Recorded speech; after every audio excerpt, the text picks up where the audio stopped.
business owners can actually boost our margins. A lot of business owners I talk to get really excited when they start making more money, especially profit. There is a difference between revenue and profit. I just want to go over that in just one moment, and I'm going to give 22 strategies today on how you can boost your margins. A lot of what I'm taking out is out of the Instant Cash Flow written by Brad Sugars.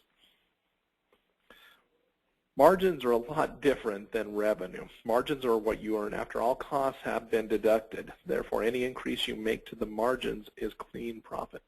And that's a good thing. In fact, profit is my favorite 6-letter word, yet despite the black and white advantage of increased margins, far too little time is spent analyzing ways of improving them.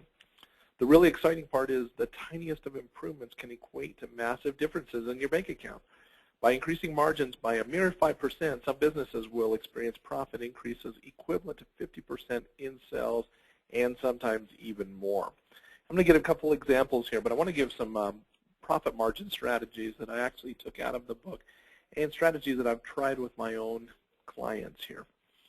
First one that people don't like to talk about, increase your prices.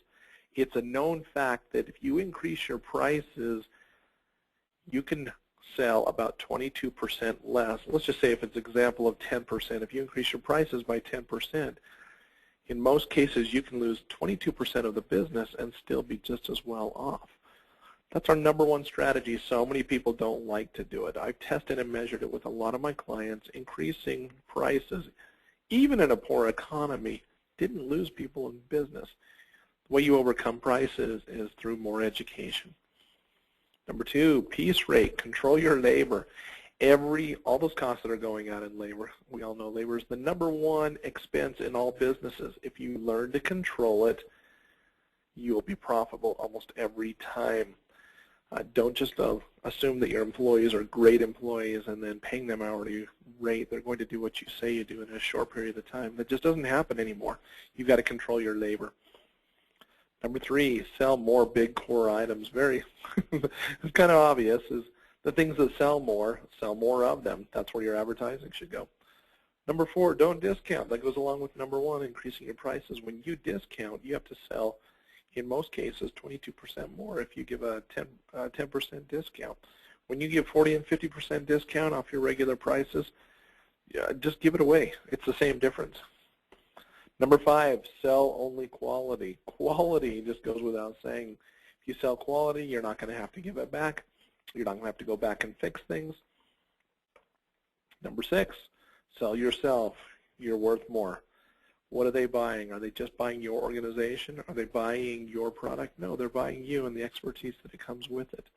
You are worth more. Number 7, get rid of your C&D clients. When you're looking at all your clients, put everybody into a category, A, B, C, and D. Your A are the clients that refer you to everybody. They're your raving fan. Your B clients are your happy clients, but they don't remember unless somebody asks them about you. Your C clients are the ones that are going to, you don't know if you're going to make money when you show up that day. They're consistently looking for a discount. They're looking for a way maybe not to pay you. And your D clients, when they call, you just know you're going to lose money. Get rid of them. It's not worth your effort. If your time is worth $100 an hour for your A's and B clients, spend your time making your B's A-type clients. Get rid of the C's and D's. They're just a waste of your time. Number 8, commission-only sales team. That goes down to controlling your labor, controlling your margins. Everybody that's on sales should be commissioned. Number 9, training, training, training. My mentor back in Tennessee was a vice president of a large company, told me, he goes, nobody is trained. It's training, training, training. You train them the first time, you train them again the second time, you train them the third time. After the third time, they should be able to train you. If they can't, then we have to look at either more training or maybe they're not the right person. Number 10, don't pay overtime. It kills you. Rather than pay overtime, get a secondary staff. Number 11, systematize everything. Just by putting systems, then you don't have to repeat things that you've done over and over and over. That just makes you more efficient. Reduce team size, unnecessary management. When you hire management, don't call them management, call them supervisors until they can run the show. As soon as you call them management, they believe that they're worth more. Call them supervisors and make them working supervisors to start with. Promote efficiency, productivity, and time management. Teach people how to plan out their day. If they can get the work done sooner, allow them to go home.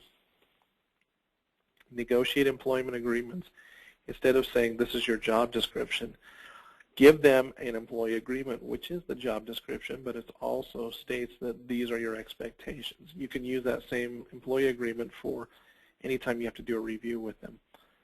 And that they sign and they understand what the expectations are. Number 4, team incentives based on our margins. The more we make, the more you make. Very simple. Do it right the first time so you're not having to come back. Live within your budget. So many owners that I talk to just simply don't have a budget. They believe whatever comes in, and man, if I have something left in the bank at the end of the month, that's great. If I don't, we'll get them next time. If you have a budget and you're looking at it on a daily basis, you'll spend less. I promise you that. Make staff use purchase orders rather than just going out and somebody saying, I need this, I need this, I need this. Make them fill out a purchase order. Then it goes with number 6. It's living within your budget. If it's not within the budget, you either have to wait or something else is going to suffer because of it. And make sure that we have purchase orders. Number 8, reduce costs by 10%. Everywhere you can go, you can find a cost savings, whether it is your cell phone bills, whether it is your insurance that you're paying. Find ways to reduce your costs by 10%. A lot of it can just be negotiating employment agreements with people. Number 9, recycle. All that paper, all those aluminum cans, they're worth something. Those are just margins. That money is going right outside the door. It's money that you could keep within your business. Create a better collection system. So many business owners I walk into, first thing I ask is for their accounts receivable. They say they're having a hard time paying their bills, yet they've got $150,000, $200,000 sitting out there. And they don't want to be mean. They don't like people calling them, so they don't call them. They don't call the people that owe them money. People know they owe you money. Last one, get an accountant. Or if you got one, get a better one. Have somebody that will hold you accountable and will teach you what you need to know to actually have better margins. If you have any questions, my name is Kameron Thorne, 801-597-5264. Kameron Thorne at Action Coach. Have a great day.